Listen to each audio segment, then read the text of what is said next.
ഓരോ യാത്രയും ഓരോ ഓർമ്മപ്പെടുത്തലുകൾ സമ്മാനിക്കാറുണ്ട്. ഒരു ബസ് യാത്രയ്ക്കിടെ ഡ്രൈവറുടെ പിൻസീറ്റിലിരുന്ന കുട്ടി ഇടയ്ക്കിടെ അമ്മയെ നോക്കുന്നത് കണ്ട് ഇത്തിരി നർമ്മരസത്തോടെ ഡ്രൈവർ പറഞ്ഞു, കുട്ടികൾക്ക് പേടിയാ, അമ്മമാർ ഫോൺ നോക്കി മക്കളെ മറന്നുവെച്ചു പോകുന്ന കാലമാണ്.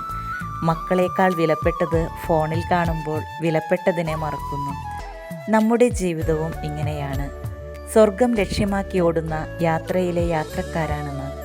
നമ്മുടെ ചിന്തകളും ചെയ്തികളും വിലയിരുത്തുകയും ഒരു തിരിഞ്ഞുനോട്ടവും ആവശ്യമാണ്. വിലപ്പെട്ട മൂല്യങ്ങളെ മറന്ന് കണ്ണ് ചിമ്മുന്ന വിസ്മയങ്ങളിൽപ്പെട്ട് നല്ല മൂല്യങ്ങൾ മറന്നു പോകാതിരിക്കട്ടെ. പ്രഭാഷകൻ 37-16 ചിന്തയാണ് എല്ലാ പ്രവൃത്തികളുടെയും ആരംഭം. എല്ലാ ഉദ്യമവും ആലോചനയുടെ തുടർച്ചയാണ്.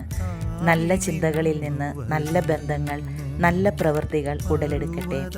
കണ്ണുനീർ വറ്റിയ കണ്ണുകളിൽ പ്രതീക്ഷയുടെ ഒരു പൊൻവെട്ടമാകാൻ, ഒരു നല്ല കൂട്ടാകാനും ചേർത്ത് പിടിക്കാനും സാധിക്കട്ടെ.